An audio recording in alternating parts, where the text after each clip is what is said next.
इसका टाइटल है globe, latitudes and longitudes. देखिए पिछले चैप्टर में मैंने ऑलरेडी आपको बता दिया था कि जो हमारा प्लेनेट है अर्थ, वो एक परफेक्ट स्फीयर नहीं है। परफेक्ट स्फीयर इसलिए नहीं है क्योंकि वो फ्लैटेंड है, मतलब पूरा सर्कुलर नहीं है पोल्स पे, यानी नॉर्थ पोल और साउथ पोल पे पूरा सर्कुलर नहीं है, हल्का सा फ्लैटेंड है, इसीलिए वो जियोइड की शेप बनाता है, GEOID, जियोइड की शेप बनाता है। जियोइड बेसिकली वो शेप होती है जो बेसिकली अर्थ की है। और अगर देखा जाए तो मिडिल में यानी इक्वेटर पे बल्ज्ड है हमारा अर्थ, तो हमारा अर्थ नॉर्थ पोल और साउथ पोल पे स्लाइटली फ्लैटेंड है और मिडिल में उसमें एक छोटा सा बल्ज है।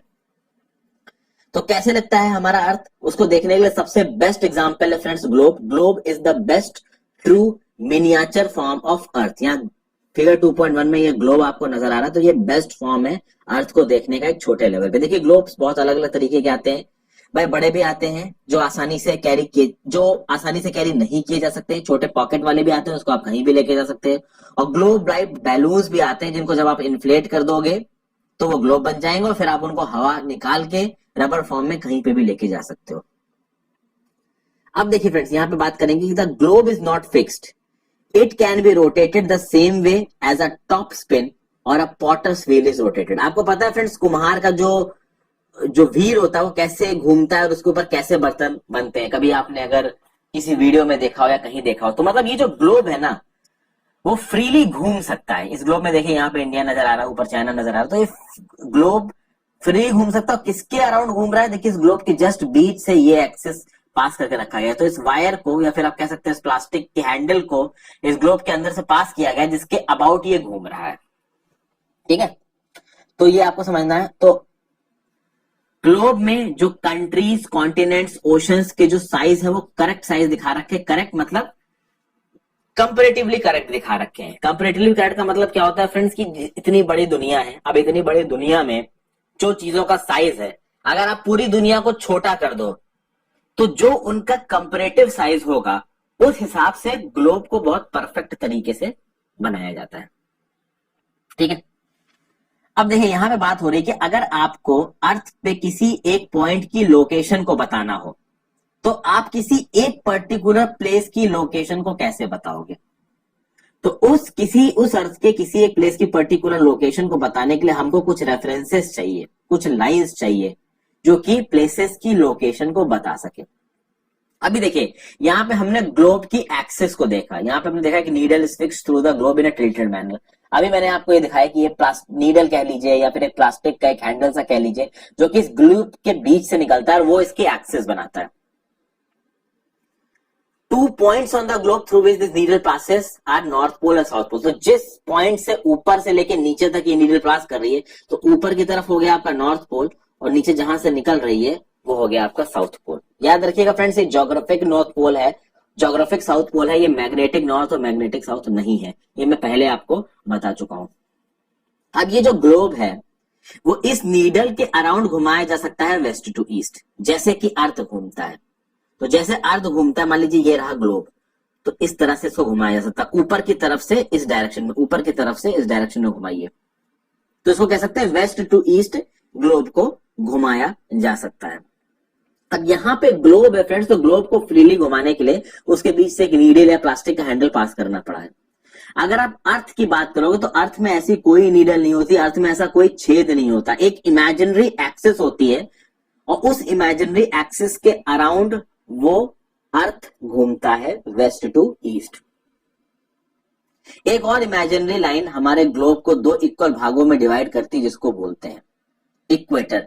अगर ये हमारा ग्लोब है तो बिल्कुल बीच से एक लाइन पूरे सरकमफेरेंस को क्रॉस करेगी, ये एक इमेजिनरी लाइन है जिसको बोला जाता है इक्वेटर। रियल में अर्थ पे ऐसी कोई लाइन खींची नहीं है, हम अपने रेफरेंसेस के लिए इक्वेटर हमने बना रखा है। तो इस इक्वेटर के ऊपर का जो नॉर्दर्न हाफ है उसको आप बोलोगे नॉर्दर्न हेमिस्फीयर, और इस इक्वेटर के नीचे का जो आधा साउदर्न हाफ है उसको आप बोलोगे साउदर्न हेमिस्फीयर फ्रेंड्स। अब देखिए यहाँ पे एक एक्टिविटी है कि आप एक बड़ा राउंड पोटैटो ले सकते हो या एक बॉल ले सकते हो और उसके थ्रू एक नेटिंग नीडल को पास कर दो। तो ये जो नीडल है ना फ्रेंड्स जिसके थ्रू वो पास हुई है वो एक्चुअली इस ग्लोब का एक्सिस नजर आएगा और उस नीडल के अराउंड आप उस पोटैटो को घुमा सकते हो या उस बॉल को घुमा सकते हो। तब तक तो आप लॉजिक समझ गए होंगे कि मैं यहाँ पे क्या लॉजिक देने की कोशिश कर रहा हूँ किस चीज से। समझाने की कोशिश कर रहा हूं। अब देखिए, जैसा कि मैंने बताया कि they are both equal halves, यानी कि जो नॉर्दर्न हेमिस्फीयर है और ये जो सदर्न हेमिस्फीयर है ये इक्वल हाफ्स है। तो यानी कि ये अगर एक ग्लोब है और इसके बीच से इक्वेटर गया तो ऊपर वाला हिस्सा हो जाएगा आपका नॉर्दर्न हेमिस्फीयर, नीचे वाला हिस्सा हो जाएगा आपका साउदर्न हेमिस्फीयर। तो इक्वेटर एक इमेजिनरी सर्कुलर लाइन है, आपको पता चल गया। एक बहुत इंपॉर्टेंट रेफरेंस पॉइंट है अर्थ को लोकेट करने के लिए, क्योंकि इक्वेटर्स के रिस्पेक्ट में हम लोग लैटिट्यूड्स को खींचेंगे।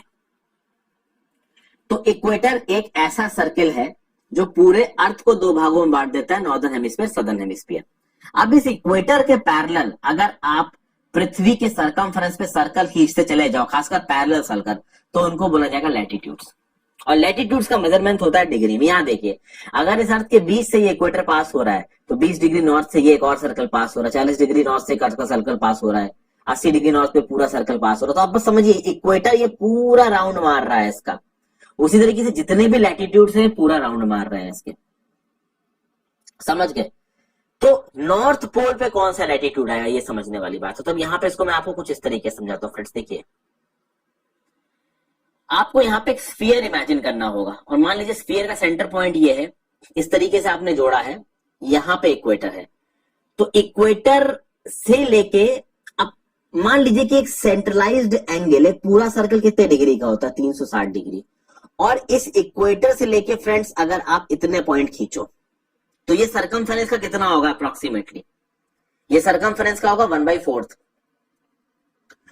तो पूरा सर्कल का सरकमफेरेंस अगर 360 डिग्री को रिप्रेजेंट कर रहा है तो ये 1/4 ऑफ द सरकमफेरेंस कितने डिग्री को रिप्रेजेंट करेगा, 90 डिग्री। यानी इक्वेटर को अगर आप एक पैरेलल मान के चलेंगे जो पूरे अर्थ को दो इक्वल हाफ्स में डिवाइड कर रहा है, नॉर्दर्न हेमिस्फीयर और साउदर्न हेमिस्फीयर, तो नॉर्थ पोल तक आते आते, साउथ पोल तक आते आते मैक्सिमम जो लैटिट्यूड आप पहुंचोगे वो लैटिट्यूड है आपका 90 degree. 90 degree north, 90 degree south. तो 90 डिग्री नॉर्थ हो जाएगा आपका नॉर्थ पोल, 90 डिग्री साउथ हो जाएगा आपका south pole, 90 degree north Arctic आपका ओशन में आ जाएगा और 90 डिग्री साउथ आपका एंटार्क्टिका में आ जाएगा। तो बस आपको बस यहां पे देखिए, अभी भी फ्रेंड्स अगर आपको नहीं समझ में आ रहा हो तो इस डायरेक्शन में अगर आप, मैंने इतनी सिर्फ इक्वेटर से लेके यहां तक की और इस लाइन को अगर आप पूरा चारों तरफ खींच दें अर्थ के तो पूरा सरकमफेरेंस बन जाता है। ये पूरा सरकमफेरेंस सेंटर पे 360 डिग्री को रिप्रेजेंट करेगा। तो ये 1/4 है, तो ये 1/4 कितना रिप्रेजेंट करेगा, 90 डिग्री। यानी इक्वेटर के ऊपर जो पैरेलल लाइंस आप बनाएंगे वो मैक्सिमम 90 डिग्री तक बनाएंगे। 90 डिग्री में आप 90 डिग्री नॉर्थ पहुंच जाएंगे जो कि नॉर्थ पोल होगा, और वहीं पे साउथ चलते चले जाएंगे तो 90 डिग्री साउथ पहुंच जाएंगे जो कि साउथ पोल होगा। तो इक्वेटर 0 डिग्री लैटिट्यूड को रिप्रेजेंट कर रहा हूं। जैसे जैसे आप ऊपर चलते चले जाएंगे वैसे वैसे लैटिट्यूड बढ़ता जाएगा। 10 डिग्री नॉर्थ आएगा, 20 डिग्री नॉर्थ, फिर 40 degree north, 60 degree north, 80 degree north और फाइनली नॉर्थ पोल पे 90 डिग्री नॉर्थ हो जाएगा फ्रेंड्स। तो इक्वेटर के ऊपर जितने भी होंगे उनको क्या कहा जाएगा, नॉर्थ लैटिट्यूड। इक्वेटर के नीचे जितने होंगे उनको क्या कहा जाएगा, साउथ लैटिट्यूड।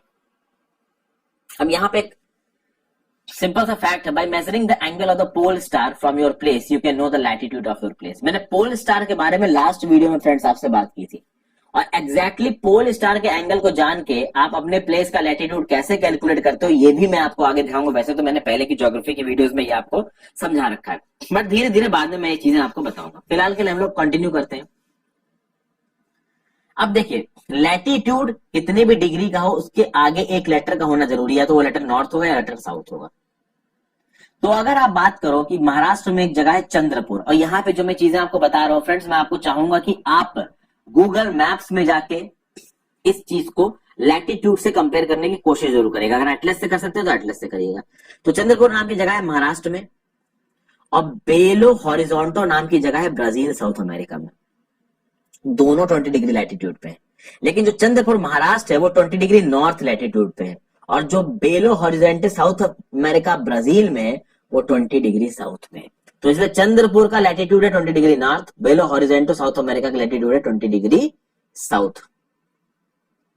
आप याद रखिएगा फ्रेंड्स, चूंकि इक्वेटर पूरे सरकमफेरेंस पे दौड़ रहा है, एक इमेजिनरी लाइन है, तो जो ऊपर के आपके लैटिट्यूड है ना, 10 degree north, 20 degree north, 2 degree north, 5 degree north, 40 degree north, 80 degree north, 85 degree north, जितने भी हैं ये एक्चुअली में एक सर्कल है जो पूरे सरकमफेरेंस पे दौड़ रहे हैं। लेकिन पॉइंट ये है कि जैसे जैसे आप नॉर्थ जाते जाओगे या जैसे जैसे आप साउथ जाते जाओगे, इन लैटिट्यूड्स के सर्किल की जो लेंथ है वो कम होती जाएगी।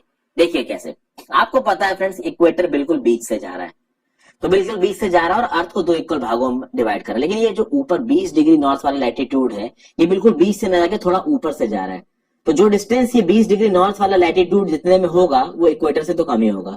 फिर 40 डिग्री नॉर्थ वाला लैटिट्यूड 20 डिग्री नॉर्थ इक्वेटर दोनों से कम होगा। तो जैसे जैसे आपकी डिग्रीज बढ़ते जाएगी, चाहे वो नॉर्थ लैटिट्यूड में बढ़ रही हो चाहे वो साउथ लैटिट्यूड में बढ़ रही हो, उसकी लेंथ कम होती जाएगी। समझ गए फ्रेंड्स आप यहाँ पे? अब देखिए यहाँ पे कुछ इंपॉर्टेंट पैरेलल्स ऑफ लैटिट्यूड की बात करते हैं। लैटिट्यूड्स को इंपॉर्टेंट पैरेलल्स ऑफ लैटिट्यूड्स भी कहा जाता है, इनको पैरेलल्स भी कहा जाता है। तो इक्वेटर हो गया फ्रेंड्स आपका 0 डिग्री, नॉर्थ पोल हो गया आपका 90 डिग्री नॉर्थ, और साउथ पोल हो गया आपका 90 डिग्री साउथ। इक्वेटर बिल्कुल बीच में है 0 डिग्री। 23.5 डिग्री पे आपको मिलता है tropic of cancer, 23.5 degree north पे, 23.5 डिग्री साउथ पे आपको मिलता है tropic of Capricorn, 66.5 degree north पे आपको मिलता है आर्कटिक सर्किल, 66.5 डिग्री साउथ पे आपको मिलता है एंटार्क्टिक सर्किल। तो ट्रॉपिक ऑफ कैंसर कितना हो गया? 23.5 डिग्री नॉर्थ नॉर्दर्न हेमिस्फीयर में, tropic of Capricorn 23.5 degree south, southern hemisphere Arctic circle 66.5 degree और Antarctic circle 66.5 degree south, Arctic 66.5 degree north. अब यहाँ पे हीट जोन बनते हैं फ्रेंड्स, कुछ आपको दिख रहा होगा, टॉरेट जोन, टेम्परेट जोन। यहाँ पे कहीं पे आपको टॉरेट जोन और टेम्परेट जोन दिख रहा है? देखिए दिख रहा है फ्रेंड्स, ये रहा टॉरेट जोन, ये ऊपर हो गया टेम्परेट जोन। अब ये ट्रॉपिक ऑफ कैंसर, अच्छा ये ट्रॉपिक ऑफ कैंसर को ऐसा टेढ़ा क्यों दिखा रखा है? क्योंकि ये सर्कुलर लाइन है फ्रेंड्स, एक रिप्रेजेंटेशन के लिए इनको यहाँ पे टेढ़ा दिखा रखा है। अब आप देखोगे फ्रेंड्स कि जो ट्रॉपिक ऑफ कैंसर है और ये जो ट्रॉपिक ऑफ कैप्रिकॉर्न है, इसके बीच के इलाके को हमने क्या बोला? इसके बीच के इलाके को हमने बोला टॉरेट जोन। इसको हमने टॉरेट जोन क्यों बोला? क्योंकि इसको सबसे ज्यादा हीट मिलती है, इसको सबसे ज्यादा गर्मी मिलती है। अब इस चीज को समझने की कोशिश करनी पड़ेगी और इसको इस चीज से समझिए। फिगर 2.4a देखिए, 2.4b देखिए।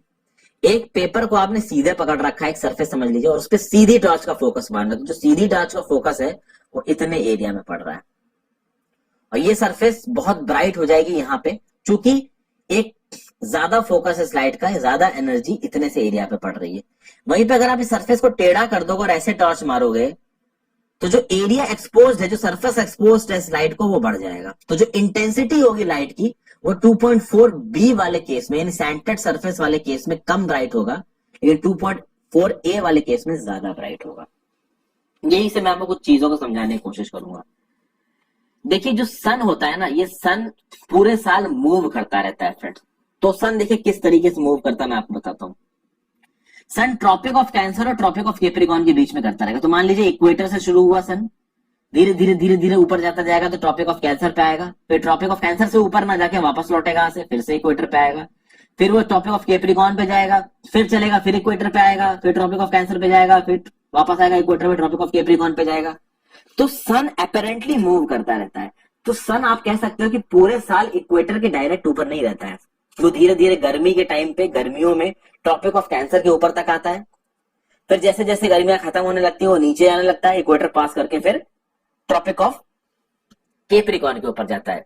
जब सूरज ट्रॉपिक ऑफ कैंसर या फिर इक्वेटर के नॉर्दर्न लैटिट्यूड में जा रहा है तो आप समझ लीजिए साउदर्न हेमिस्फीयर में ठंडी पड़ रही होगी, क्योंकि सन दूर चला गया है तो लाइट की रेस कम पहुंचेंगी। वहीं पे जब सन आपके इक्वेटर के साउथ में जा रहा है, यानी साउदर्न हेमिस्फीयर में जा रहा है, तो नॉर्दर्न हेमिस्फीयर में ठंडी पड़ेगी, क्योंकि ज्यादातर जो एनर्जी है वो साउदर्न हेमिस्फीयर में दे रहा होगा। तो ये जो इलाका बनता है ना फ्रेंड्स आपका ट्रॉपिक ऑफ कैंसर के बीच में और ट्रॉपिक ऑफ कैप्रिकॉर्न के बीच में, जितने भी लैटिट्यूड्स आपके ट्रॉपिक ऑफ कैंसर और ट्रॉपिक ऑफ कैप्रिकॉर्न के बीच में आते हैं, जितने भी लैटिट्यूड्स, साल में आप कह सकते हो कि एक बार इन हर लैटिट्यूड के ऊपर सन डायरेक्टली शाइन करता है। तो सबसे ज्यादा हीट अगर पूरी पृथ्वी पे, पूरे अर्थ पे किसी एरिया में मिलती है तो वो मिलती है ट्रॉपिक ऑफ कैंसर और ट्रॉपिक ऑफ कैप्रिकॉर्न के बीच में। और इसीलिए ट्रॉपिक ऑफ कैंसर और ट्रॉपिक ऑफ कैप्रिकॉर्न के बीच के इलाके को बोला जाता है टॉरेट जोन। समझ गए फ्रेंड्स? तो ये कुछ आप इस तरीके से कर सकते हैं कि ये जो सरफेस है, इस सरफेस के इतने एरिया पे लाइट की पूरी ब्राइटनेस पड़ रही है, बहुत ब्राइट होगा। ठीक है, तो आप देख सकते हैं ये हो गया टॉरेट जोन में सन। अब देखिए मिड डे जो सन होता है वो कभी भी किसी एक ऐसे लैटिट्यूड के ऊपर डायरेक्टली शाइन नहीं करता जो ट्रॉपिक ऑफ कैंसर से नॉर्थ में हो या ट्रॉपिक ऑफ कैप्रिकॉर्न के साउथ में हो। यानी कि यहां पे अगर आप देखो तो जब सन की मैंने मूवमेंट बनाई तो सन ट्रॉपिक ऑफ कैंसर तक आया, उसको क्रॉस नहीं करेगा। वैसे सन फिर नीचे जाके ट्रॉपिक ऑफ कैप्रिकॉर्न तक जाएगा, उसको क्रॉस नहीं करेगा। तो ट्रॉपिक ऑफ कैंसर के नॉर्थ में नहीं जाएगा और ट्रॉपिक ऑफ कैप्रिकॉर्न के साउथ में नहीं जाएगा, यानी कि ट्रॉपिक ऑफ कैंसर के नॉर्थ में जो लैटिट्यूड्स हैं और ट्रॉपिक ऑफ कैप्रिकॉर्न के साउथ में जो लैटिट्यूड्स हैं, उन लैटिट्यूड्स के ऊपर सन कभी डायरेक्टली शाइन नहीं करेगा। और जब उन लैटिट्यूड्स के ऊपर जब सन डायरेक्टली शाइन नहीं करेगा तो वहां पे जो सनलाइट पहुंचेगी ना, वो स्लांटिंग सनलाइट होगी, वो एक एंगल पे सनलाइट पहुंचेगी। और जब वो एक एंगल पे सनलाइट पहुंचेगी तो वो इतना गर्म नहीं करेगी उन जगहों को। इसीलिए ऐसे एरिया जो कि ट्रॉपिक ऑफ कैंसर और आर्कटिक सर्कल के बीच में आते हैं नॉर्दर्न हेमिस्फीयर में, या फिर ट्रॉपिक ऑफ कैप्रिकॉर्न और एंटार्क्टिक सर्कल के बीच में आते हैं साउदर्न हेमिस्फीयर में, इनको आप बोलते हो टेम्परेट जोन्स। यानी देखिए यहाँ पे ये इलाका, इतना इलाका ट्रॉपिक ऑफ कैंसर और आर्कटिक सर्कल के बीच में, इसको आपने क्या बोला, नॉर्थ टेम्परेट जोन लिखा भी हुआ है। और ये इलाका जो ट्रॉपिक ऑफ कैप्रिकॉर्न और एंटार्क्टिक सर्कल के बीच में है, इसको आपने क्या बोला, इसको आपने बोला साउथ टेम्परेट जोन। समझ गए? तो दो चीजें आपको समझ में आ गई, एक टॉरेट जोन समझ में आ गया और एक टेम्परेट जोन समझ में आ गया। अब टेम्परेट जोन में स्लांटेड सनलाइट तो पहुंच रही है, कुछ ऐसे जोन है जहां पे सनलाइट बहुत ही कम पहुंचती है, यानी आर्कटिक सर्किल और नॉर्थ पोल के बीच में नॉर्दर्न हेमिस्फीयर में, और एंटार्क्टिक सर्किल और साउथ पोल के बीच में साउदर्न हेमिस्फीयर में। यहाँ पे सनलाइट पहुंचती तो है पर बहुत कम पहुंचती है, इसलिए ये बहुत ठंडे होते हैं। यहाँ पे सन हॉराइजन पे होता है, हॉराइजन से ज्यादा ऊपर नहीं आ पाता है। तो टेम्परेट जोन में तो जो सनलाइट थी वो स्लांट पहुंच रही थी, यहाँ तो स्लांट की भी स्लांट समझ लीजिए आप। तो यहाँ पे जो टेम्परेचर होते हैं वो बहुत ज्यादा गिर जाते हैं, क्योंकि यहाँ पे हीट सन की कम पहुंच रही है, इसलिए इनको फ्रिजिड जोन बोला जाता है। ये बहुत ठंडे होते हैं। देखिए तो यहाँ पे नॉर्थ पोल और आर्कटिक सर्किल के बीच का जो इलाका है वो फ्रिड जोन है, उसका साउथ पोल और एंटार्क्टिक सर्किल के बीच का जो इलाका है वो फ्रिड जोन है, क्योंकि यहाँ पे हॉरिजॉन पे ही रहता है सन, उसकी रेस बहुत ज्यादा स्लांटेड होती है, डायरेक्ट पड़ ही नहीं पाती। ठीक है, तो आपको टॉरेट, टेम्परेट और फ्रिजिड जोन समझ में आ गया होगा। यहाँ थोड़ा समझाने में समय लग रहा है, क्योंकि फ्रेंड्स ज्योग्राफी टॉपिक ही ऐसा है जिसको समझना ट्रिकी है, और एक बार समझ में आ गया उसका डायग्रामेटिक रिप्रेजेंटेशन तो आपको टॉपिक ही पूरा समझ में आ गया। ठीक है, अब आगे बात करते हैं लॉन्गिट्यूड्स की। हमने लैटिट्यूड्स तो देख लिया जिनको पैरेलल बोला था। लॉन्गिट्यूड्स क्या होता है कि अगर आपको किसी एक जगह की पोजीशन पता करनी हो तो सिर्फ लैटिट्यूड से काम नहीं चलेगा। लैटिट्यूड से क्यों नहीं काम चलेगा फ्रेंड्स? देखिए मान लीजिए यहाँ पे मैं बना देता हूं, ये रहा आपका अर्थ, ये 0 डिग्री लैटिट्यूड है यानी कि इक्वेटर है, और यहाँ पे मान लीजिए 50 डिग्री नॉर्थ लैटिट्यूड है। अब 50 डिग्री नॉर्थ लैटिट्यूड तो पूरे सर्कल में घूम रहा है फ्रेंड्स। तो इस 50 डिग्री नॉर्थ लैटिट्यूड पे यहाँ पे कोई दूसरी जगह होगी और यहाँ पे कोई दूसरी जगह होगी, लेकिन उसका लैटिट्यूड एक ही है 50 डिग्री नॉर्थ। तो इस 50 डिग्री नॉर्थ लैटिट्यूड पे बहुत सी जगहें पड़ती होंगी, बहुत से अलग अलग लैंड पॉइंट्स पड़ते होंगे, लेकिन वो अलग अलग लैंड पॉइंट्स है, पर उनका जो पैरेलल है, उनका जो लैटिट्यूड है वो एक ही है 50 डिग्री नॉर्थ। तो सिर्फ लैटिट्यूड के बेसिस पे हम किसी एक एग्जैक्ट पॉइंट की प्रिसाइज लोकेशन को पता नहीं कर सकते हैं, इसलिए हमको किसी एक और पैमाने की जरूरत होती है, किसी एक और रेफरेंस की जरूरत होती है, और वो रेफरेंस यहाँ समझ में आता है लॉन्गिट्यूड्स। ये एग्जांपल मैंने आपको बताया कि टोंगा नाम का आइलैंड से पैसिफिक ओशन में और मॉरिशन आइलैंड से इंडियन ओशन में, ये दोनों 20 डिग्री साउथ लैटिट्यूड पे, पर लोकेशन तो दोनों की अलग जगह है, अलग अलग है। तो किसी एक लोकेशन को प्रिसाइजली पता करने के लिए हमें यह पता करना पड़ेगा कि कितना ईस्ट में और कितना वेस्ट में है। और जब बात हो गई कि वो कितना ईस्ट में है और कितना वेस्ट में है, तो कोई एक रेफरेंस लाइन भी रहेगी। समझ गए फ्रेंड्स? तो ये जो रेफरेंस लाइन ऑफ रेफरेंसेस बनती है जिससे हम ईस्ट और वेस्ट को नापेंगे, ये भी हम देखेंगे। ठीक है, और ये जो लाइन जाएंगे ना फ्रेंड्स, ये परपेंडिकुलर दौड़ेंगी इन लैटिट्यूड्स के। तो हमको दो लाइंस की जरूरत पड़ती है, एक तो लैटिट्यूड की जो कि पैरेलली चलते हैं इक्वेटर के, एक लॉन्गिट्यूड की जो कि परपेंडिकुलर चलते हैं आपके इक्वेटर के। और इन दोनों के क्रॉस रेफरेंस से हम किसी एक पॉइंट के प्रिसाइज लोकेशन पता करते हैं। समझ गए फ्रेंड्स? तो ये आपका लॉन्गिट्यूड का कंसेप्ट। अब यहां देखिए लॉन्गिट्यूड किस तरीके से समझ में आ रहा है। ये नॉर्थ पोल दिखा रखा है और नीचे की तरफ आपका साउथ पोल होगा।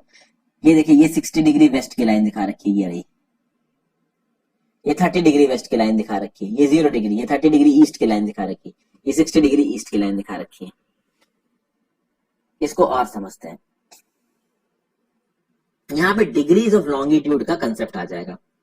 अच्छा भाई, लॉन्गिट्यूड की जो डिग्रीज होंगी ना, वो they will be further divided into minutes, और उसके मिनट्स फर्दर डिवाइडेड होंगे उनके सेकंड्स में। क्योंकि हमको किसी एक पॉइंट की अगर प्रिसाइज लोकेशन जाननी है तो हमको हर डिग्री को, लॉन्गिट्यूड की हर डिग्री को मिनट्स में और सेकंड्स में तोड़ना पड़ेगा, और ये शायद हमको लैटिट्यूड के लिए भी करना पड़ सकता है। ठीक है, तो आपको ये पता चला फ्रेंड्स कि हमको लॉन्गिट्यूड की डिग्रीज को मिनट्स और सेकंड्स में तोड़ना पड़ेगा। अब ये जो लॉन्गिट्यूड्स होते हैं ये होते हैं semi circle, they are semi circle friends, और इनके बीच में जो डिस्टेंस होता है, जैसे जैसे आप पोल की तरफ जाते जाओगे वो कम होता जाएगा। जब पोल पे सारे लैटिट्यूड्स पहुंच जाएंगे तो वहां पे डिस्टेंस हो जाएगा जीरो, क्योंकि वहां पे सब इंटरसेक्ट कर जाते हैं। यहाँ पे देखिए फ्रेंड्स, ये 90 degree west longitude, 60 degree west longitude, 30 degree west longitude, ये 0 degree longitude, 30 degree west, 30 degree east longitude, 60 degree east longitude. जैसे ही ये पोल के पास पहुंचते जाएंगे, इन लॉन्गिट्यूड्स के बीच का जो डिस्टेंस है वो कम होता जाएगा। देखिए कम होता जा रहा है। यहाँ इसमें देखिए, यहाँ ज्यादा है, फिर कम हुआ, फिर कम हुआ, फिर कम हुआ, फिर कम हुआ, फिर कम हुआ। यहाँ पे जाके, इस पॉइंट पे जाके सब एक दूसरे के साथ मिल जाएंगे। नॉर्थ पोल पे सब एक दूसरे के साथ मिल जाएंगे, और सबके बीच का जो डिस्टेंस हो जाएगा वो हो जाएगा 0 डिग्री। समझ गए फ्रेंड्स आपको? तो ये होता है लॉन्गिट्यूड का कंसेप्ट। पैरेलल्स यानी कि जो लैटिट्यूड होते हैं वो लैटिट्यूड सब बराबर लेंथ के नहीं होते हैं, ये मैंने आपको बता दिया क्यों। लेकिन जितने भी लॉन्गिट्यूड्स होते हैं जिनको आप मेरिडियन बोलते हो, लॉन्गिट्यूड का मेरिडियन बोलते हो, सारे मेरिडियंस बराबर लेंथ के होते हैं। सारे मेरिडियंस पृथ्वी को 2 बराबर बराबर भागों में बांटते हैं। लेकिन मेरिडियंस को नंबर करना एक बहुत मुश्किल कंसेप्ट था। नंबर करना मतलब मेरिडियंस को एक नंबर दे पाना, क्योंकि अगर आपको नंबर देना है तो वेस्ट और ईस्ट के फॉर्मेट में देना है, और अगर वेस्ट और ईस्ट के फॉर्मेट में देना है तो आपको कोई एक जगह चुननी पड़ेगी जहां से 0 डिग्री लॉन्गिट्यूड गुजरेगा। और ये 0 डिग्री लॉन्गिट्यूड की जगह चुनी गई ग्रीनविच में, ब्रिटिश रॉयल ऑब्जर्वेटरी से गुजरती हुई। अब ये भाई ब्रिटिश रॉयल ऑब्जर्वेटरी से गुजरती हुई क्यों ढूंढी गई? क्योंकि जिस समय पे ये टाइम बनाने की प्रक्रिया पूरी दुनिया में चल रही थी, उस समय पे दुनिया भर में ब्रिटेन का राज हुआ करता था। तो जो कंट्री सबसे ज्यादा ताकतवर थी उसने चीजों को अपने हिसाब से कर दिया, और इस 0 डिग्री लॉन्गिट्यूड को बोला गया प्राइम मेरिडियन। और इस 0 डिग्री लॉन्गिट्यूड के बिल्कुल अपोजिट साइड पे आप चले जाओगे, अर्थ के दूसरे साइड पे, तो आपका आ जाएगा 180 डिग्री लॉन्गिट्यूड। और खास बात यह है कि 180 डिग्री ईस्ट लॉन्गिट्यूड और 180 डिग्री वेस्ट लॉन्गिट्यूड ये एक ही होगा, क्योंकि दोनों एक दूसरे के ऊपर कोइंसाइड हो रहा होगा। तो अब यहां देखते हैं, अगर ये 0 डिग्री लॉन्गिट्यूड था, 0 डिग्री, तो इस 0 डिग्री के इधर जाते जाएंगे तो ईस्ट आता जाएगा। ठीक है, तो 15 degree east longitude, 30 degree east longitude, 45 degree east longitude, 60 degree east longitude, 90 degree east longitude. और इसके वेस्ट में जाते जाएंगे तो 15 degree west longitude, 30 degree west longitude, 45 degree west longitude, 60 degree west longitude, 75 degree west longitude, 90 degree west longitude, इस तरीके से चलता चला जाएगा। और जब पूरा एक आधा सेमी सर्कल हो जाएगा तो आप 180 डिग्री पहुंच जाओगे। तो ये 180 डिग्री ईस्ट लॉन्गिट्यूड और 180 डिग्री वेस्ट लॉन्गिट्यूड एक ही होंगे, एक दूसरे के ऊपर कोइंसाइड करेंगे। समझ गए पॉइंट आप फ्रेंड्स? तो जो प्राइम मेरिडियन है, प्राइम मेरिडियन क्या है? 0 डिग्री लॉन्गिट्यूड, जो कि ग्रीनविच में ब्रिटिश रॉयल एस्ट्रोनॉमिकल ऑब्जर्वेटरी से होके निकलता है। तो ये प्राइम मेरिडियन है 0 डिग्री लॉन्गिट्यूड और 180 डिग्री मेरिडियन। ये भाई अर्थ को 2 बराबर बराबर हाफ्स में डिवाइड करते हैं, और ये जब 2 बराबर बराबर हाफ्स में डिवाइड करेंगे तो जो ईस्ट की तरफ होगा उसको आप बोलोगे ईस्टर्न हेमिस्फीयर, जो वेस्ट की तरफ होगा उसको आप बोलोगे वेस्टर्न हेमिस्फीयर। समझ गए आप बात को? और जैसा कि मैंने आपको लैटिट्यूड में बताया था कि डिग्री के बाद आपको या तो नॉर्थ लगाना है या साउथ लगाना है, उसी तरीके से यहां लॉन्गिट्यूड में डिग्री के बाद या तो आपको ईस्ट लगाना है या आपको वेस्ट लगाना, तभी उसका मतलब बैठेगा।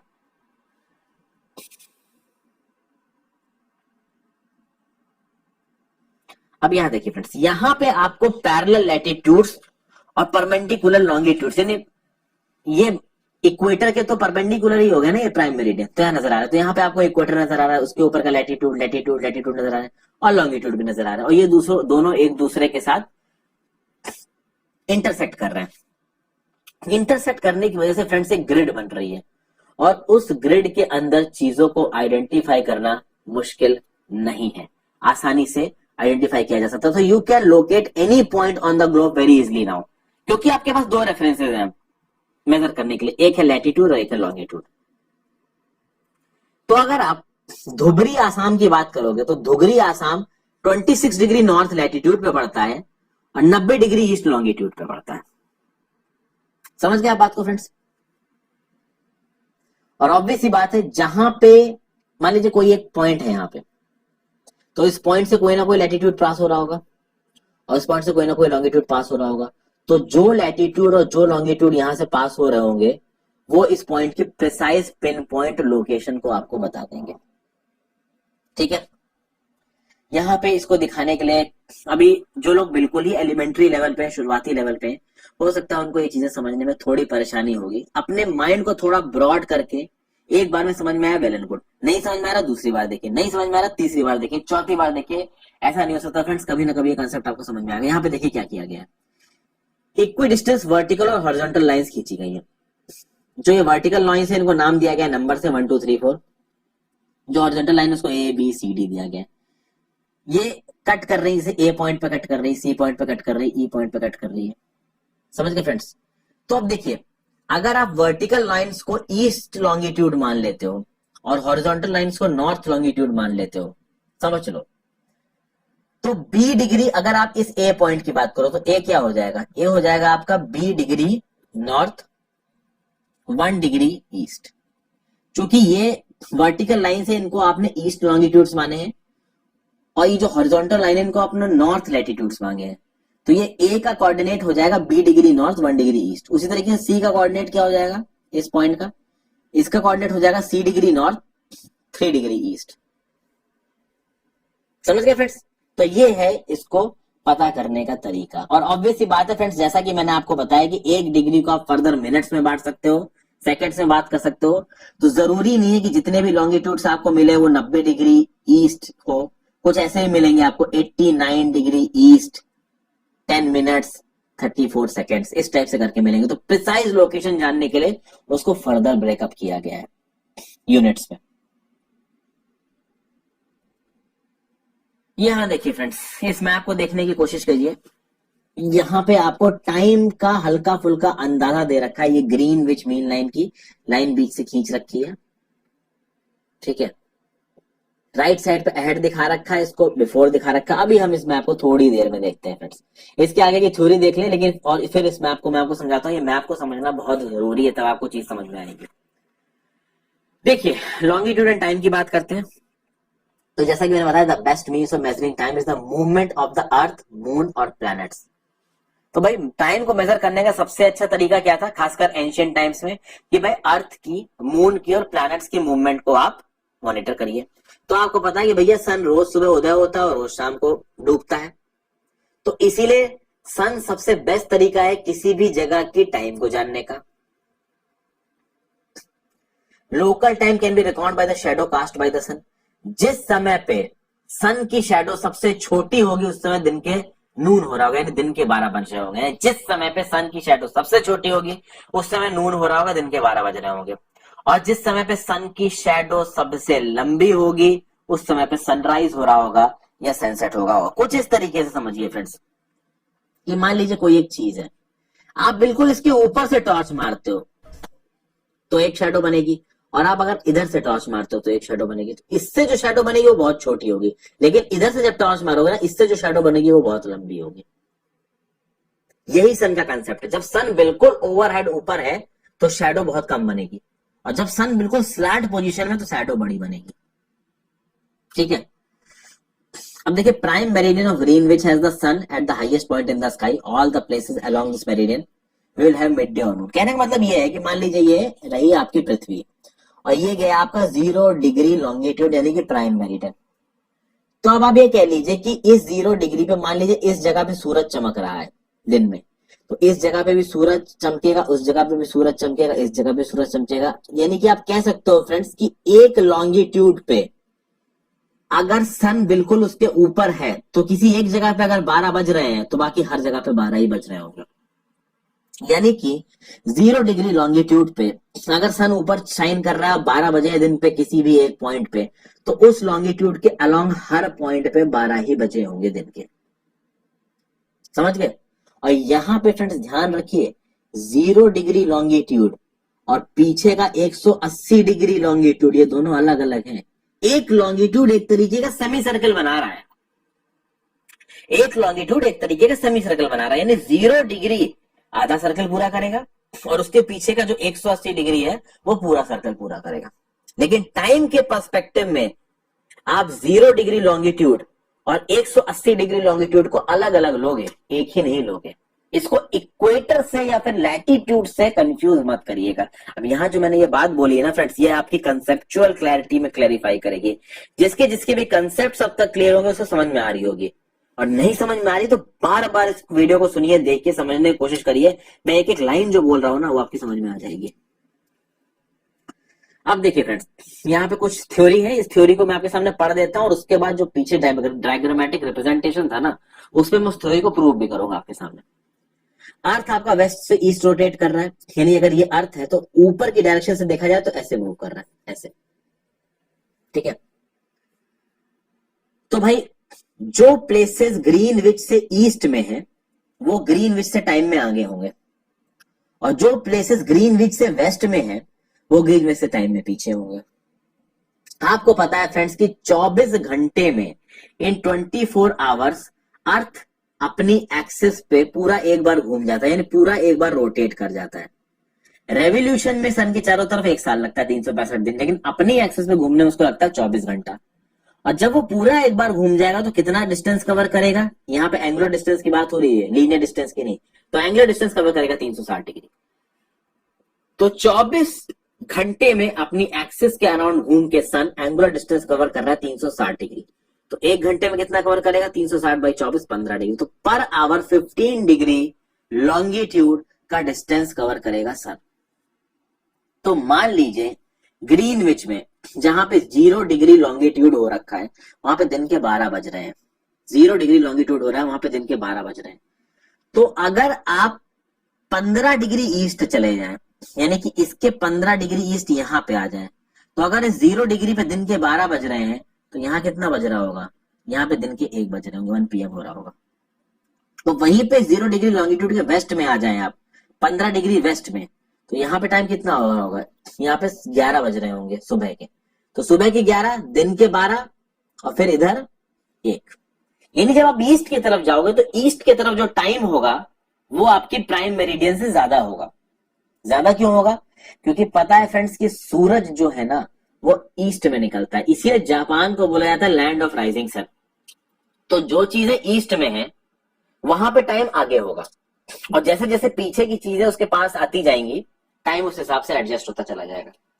यानी कि 15 डिग्री पे आप ये समझिए फ्रेंड्स कि अगर 0 डिग्री प्राइम मेरिडियन पे भी 12 बजे हैं तो 1 घंटे पहले 15 डिग्री ईस्ट पे कितने बजे होंगे? 12 बजे होंगे। और चूंकि 1 घंटा बीत चुका है तो अब 0 डिग्री लॉन्गिट्यूड पे 12 बज रहे हैं और 15 डिग्री ईस्ट लॉन्गिट्यूड पे बज रहे होंगे दिन के 1। तो आप ईस्ट की तरफ जाते जाएंगे तो टाइम ज्यादा होगा, और अगर आप वेस्ट की तरफ जाएंगे तो टाइम थोड़ा कम होगा। अभी इसको मैं और आपको डिटेल में समझाऊंगा फ्रेंड्स। तो आप ये समझ लिया, at any place a watch can be adjusted. अच्छा, एक और पॉइंट दे रखा है कि किसी भी जगह पे वॉच को टाइम को एडजस्ट किया जा सकता है 12 o'clock, 12 o'clock। कब? जब सन उस जगह पे बिल्कुल हाईएस्ट पॉइंट पे हो, बिल्कुल मिड डे में एकदम हाईएस्ट पॉइंट पे हो। तो जब आपको पता चल जाए कि भाई इस जगह पे सन एकदम हाईएस्ट पॉइंट पे है मिड डे पे, तो आप समझ जाइए कि उस जगह का लोकल टाइम 12 बजे होंगे।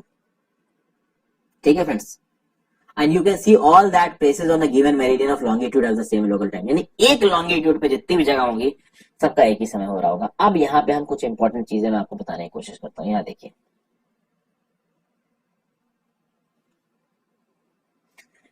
ये देखिए फ्रेंड्स, जो अर्थ है फ्रेंड्स आपका कुछ इस तरीके से घूम रहा है। किस तरीके से घूम रहा है?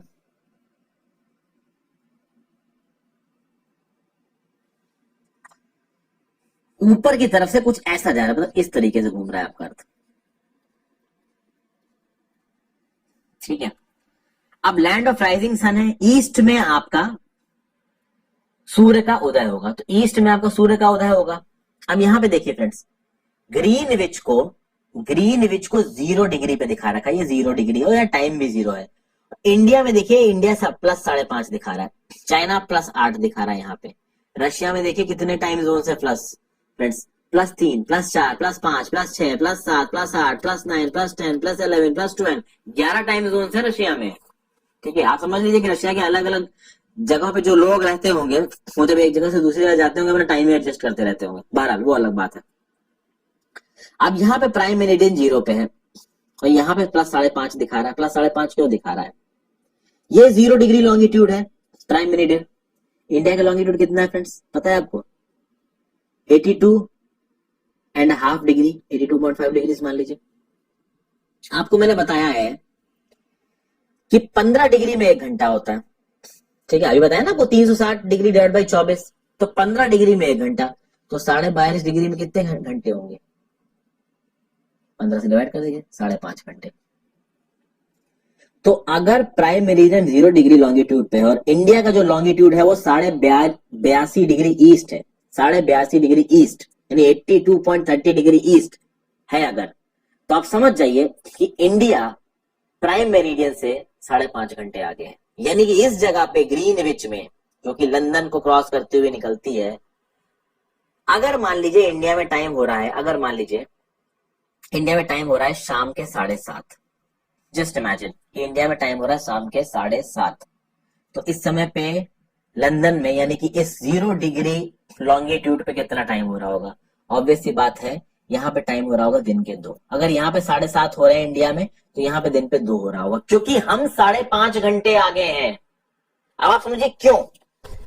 7:30 बजे है अगर इंडिया में, 7:30 बजे है इंडिया में, धीरे धीरे धीरे धीरे ये आगे बढ़ता जाएगा, आगे बढ़ता जाएगा, आगे बढ़ता जाएगा, और घूमते घूमते घूमते घूमते जहां पे इंडिया था पहले, वहां पे ये प्राइम मेरिडियन 0 डिग्री वाला पहुंच जाएगा, और इस जगह पे 7:30 का टाइम था। कुछ इस तरीके से समझिए फ्रेंड्स कि देखिए अर्थ तो अपनी जगह पे है पर पृथ्वी घूम रही है। अब 7:30 का हम लोग रेफरेंस ना लेके काम करते हैं, 12 का रेफरेंस लेते हैं। दिन के मान लीजिए 12 बजे है इंडिया में, ठीक है, और सन बिल्कुल ऊपर चमक रहा है इंडिया के, लेकिन सन तो अपनी जगह पे फिक्स है ना, घूम तो पृथ्वी रही है, और पृथ्वी किस हिसाब से घूम रही है? ऐसे घूम रही है।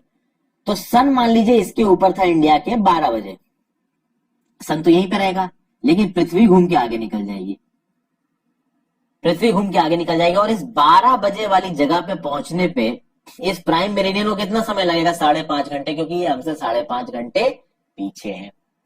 तो जब इंडिया में दिन के 12 बज रहे थे, तो जो लंदन था, जो ग्रीनविच था, जो 0 डिग्री प्राइम मेरिडियन था, वो हमसे 5.5 घंटे पीछे था। तो हमसे 5.5 घंटे पीछे कितना हो जाएगा? क्या सुबह के 6:30 हो जाएंगे? बिल्कुल फ्रेंड्स, सुबह के 6:30 हो जाएंगे। तो जब दिन में 12 बज रहा होगा इंडिया में, तो लंदन में सुबह के 6:30 बज रहे होंगे। यहाँ पे एक छोटा सा कैच है, एक छोटा सा एक्सेप्शन है फ्रेंड्स, याद रखिएगा। अभी अगर आप टाइम देखो फ्रेंड्स, मान लीजिए 7:30 हो रहा है इंडिया में, मान लीजिए, तो इस लॉजिक के हिसाब से लंदन में बजने चाहिए 2। लेकिन अभी अभी की बात बता रहा हूँ फ्रेंड्स, अभी के टाइम पे देखिए, जिस दिन मैं ये वीडियो रिकॉर्ड कर रहा हूँ, अगर आप लंदन का टाइम देखोगे ना, तो वो आपको 2 बजे ना दिखा के 3 बजे दिखाएगा। आ गया एक्सेप्शन। 7:30 बज रहे हैं इंडिया में, हम 5.5 घंटे आगे हैं लंदन के, तो लंदन में टाइम होना चाहिए टेक्निकली 2 बजे। लेकिन आज की डेट में अगर आप इंडिया में शाम के 7:30 बज रहे हैं और लंदन का टाइम देखोगे, तो वहां 2 नहीं बज रहा होगा, 3 बज रहा होगा। तो यहाँ पे क्या प्रॉब्लम हुई? यहाँ पे कॉन्सेप्ट निकल के आता है friends, DST, day light saving time, यानी कि लंदन के टाइम को 1 घंटा आगे शिफ्ट कर दिया गया। ये क्यों किया गया है? इसके लिए मैंने डे लाइट सेविंग टाइम पे एक अलग वीडियो बना रखी है, वो वीडियो आपको देखनी पड़ेगी, तब आपको ये कॉन्सेप्ट समझ में आएगा। बहरहाल के लिए आप इस टाइम को कैलकुलेट करने के पर्सपेक्टिव को मैं ये समझता हूं कि समझ गए होंगे। मैंने बहुत डिटेल में समझाने की कोशिश की है फ्रेंड्स, नहीं समझ में आया तो बार बार इस वीडियो को देखिए, समझ में आएगा। समझ जरूर लीजिएगा फ्रेंड्स, क्योंकि मेरे पढ़ाने का ऑब्जेक्टिव तभी पूरा होगा। आगे चलते हैं।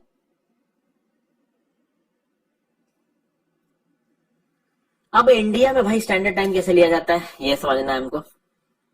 देखिए यहाँ पे इंडिया का मैप बना हुआ है, बहुत ब्यूटीफुल तरीके से दिखा रखा है। इंडिया का जो वेस्टर्न मोस्ट पॉइंट है लगभग 68 डिग्री ईस्ट लॉन्गिट्यूड पे, जो ईस्टर्न मोस्ट पॉइंट है लगभग 97 डिग्री ईस्ट लॉन्गिट्यूड पे। दोनों के बीच का फर्क ऑलमोस्ट 30 डिग्री है। दोनों के बीच का फर्क इज ऑलमोस्ट 30 डिग्री। और आपको मैंने बताया कि 15 डिग्री पे 1 घंटा होता है, तो 30 डिग्री पे लमसम 2 घंटे का गैप आना चाहिए। तो लमसम 2 घंटे का गैप आना चाहिए इंडिया के ईस्टर्न एंड से इंडिया के वेस्टर्न एंड के बीच में। लेकिन अब प्रॉब्लम यह है कि जब आजाद हुआ ना इंडिया पे, तो असेंबली में जब डिबेट चल रही थी इस बात पे, तो ये बोला गया कि भैया इंडिया की आजादी तो वैसे ही आधी अनपढ़ है, लोगों को ज्यादा आइडिया है नहीं, तो अगर हम टाइम जोन बना देंगे अपने इंडिया में तो लोगों को समझ में ही नहीं आएगा। तो हमारे जो लीडर्स थे उन्होंने डिसाइड किया कि भाई पूरे इंडिया के लिए एक ही टाइम जोन रखिए। तो हमारा टाइम जोन चलता है 82.5 डिग्री ईस्ट के हिसाब से, और इस 82.5 डिग्री ईस्ट के हिसाब से जो टाइम है वो पूरे इंडिया में मान्य माना जाता है, पूरे इंडिया में मान्य माना जाता है। तो हमारा स्टैंडर्ड टाइम किसके हिसाब से डिसाइड होता है? 82.5 डिग्री ईस्ट के हिसाब से, जिसको 82 डिग्री 30 मिनट्स में आप बोलोगे। This is the standard meridian of India, ये है। और ये the local time at this meridian is taken as the standard time for the whole country, इसको इंडियन स्टैंडर्ड टाइम बोला जाता है। फ्रेंड्स समझ गए इस बात को? अब तक मैंने इन चीजों को बहुत तरीके से समझाया फ्रेंड्स, अब तो आपको ये समझ में आना ही चाहिए। यहाँ पे जो चीज लिखी है 2 PM इन लंदन, 7:30 PM वाला मैंने आपको समझा दिया है। आपको मैंने ये भी बता दिया कि भाई ग्रीनविच से हम लोग 82.5 डिग्री ईस्ट पे 5.5 घंटे आगे हैं। तो अगर 7:30 शाम को बज रहे हैं इंडिया में, तो लंदन में बज रहे होंगे 2, लेकिन आज की डेट में अभी देखोगे तो 3 बज रहे होंगे। क्यों 3 बज रहे होंगे friends? Day light saving time को समझने के लिए। आप देखिए डे लाइट सेविंग टाइम अगर आपको समझ में नहीं आ रहा फ्रेंड्स, तो आप इसको इस टॉपिक से कंफ्यूज मत करिए। अगर आप यहाँ पे ये 5.5 घंटे का कंसेप्ट, 1 घंटे में 15 डिग्री का कंसेप्ट, और हम लंदन से यानी प्राइम मेरिडियन से 5.5 घंटे आगे हैं, इतना भी समझ में आ गया तो ठीक है। डे लाइट सेविंग टाइम को अभी के लिए आप इग्नोर कर सकते हो। लेकिन मैंने आपको पहले ही बता दिया है, क्योंकि अगर कुछ लोग क्यूरियोसिटी से अगर चेक करने लगे तो उनके डाटा मिसमैच हो जाएंगे, तो वो डाटा मिसमैच ना हो, इसलिए मेरी रिस्पॉन्सिबिलिटी बनती है कि मैं आपको पूरी इन्फॉर्मेशन दूं। तो thank you for watching this video friends. I hope ये वीडियो से आपको कुछ ना कुछ नॉलेज मिली होगी। इसकी एक्टिविटीज आप खुद से करने की कोशिश कीजिए, अपने दोस्तों के साथ बैठ के स्कूल में अपने टीचर से बात करिए, अपने कलीग से बात करिए, अपने माँ बाप से सीखने की कोशिश करिए कि भाई ये क्या है।